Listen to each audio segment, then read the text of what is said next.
Arka foundation charitable trust అత్యుత్తమ సేవా పురస్కార గ్రహీత శ్రీ టి నారాయణరావు గారు వైజాగ్ స్టీల్ ప్లాంట్లో ఉద్యోగిగా సేవలు అందించి రిటైర్డ్ అయిన టి నారాయణరావు గారు తనలో ఉన్న సామాజిక సేవా గుణాన్ని మరింత విస్తృతం చేస్తున్నారు.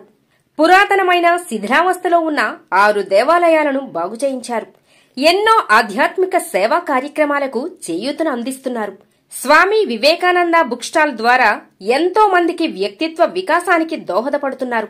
తమ ఇంటి వద్ద చేసిన వంటనే అనాథ పిల్లలకు వడ్డిస్తారు. ప్రతి వారం ఒక 50 మంది యాచకులకు, అభాగ్యులకు లేదు అనకుండా నిత్య భోజనం ఏర్పాటు చేస్తున్నారు మన టి నారాయణరావు గారు. అంతేకాకుండా ఎండాకాలంలో ఎవరైనా చెప్పులు లేకుండా కనిపిస్తే మాత్రం చెప్పులు కొనిస్తారు.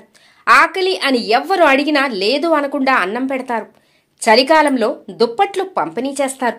ఈ మధ్యకాలంలో అఖిల భారత శరీర మరియు అవయవదాతల సంఘం ఉపాధ్యక్షులు, అర్కా ఫౌండేషన్ చారిటబుల్ ట్రస్ట్ వ్యవస్థాపకులు మరియు అధ్యక్షులు ఎల్లపు నగేష్ గారి సమక్షంలో తన మరణానంతరం తన శరీరాన్ని దానం చేసేందుకు అంగీకరించి తన పేరును రిజిస్టర్ చేసుకున్న గొప్ప వ్యక్తి మన టి నారాయణరావు గారు. అర్కా అత్యుత్తమ సేవా పురస్కారం టి నారాయణరావు గారికి అందించడం అర్కా ఫౌండేషన్ సంస్థ సంతోషంగా మరియు గౌరవంగా భావిస్తూ వారికి మా అర్కా ఫౌండేషన్ చారిటబుల్ ట్రస్ట్ తరపున హృదయపూర్వక అభినందనలు.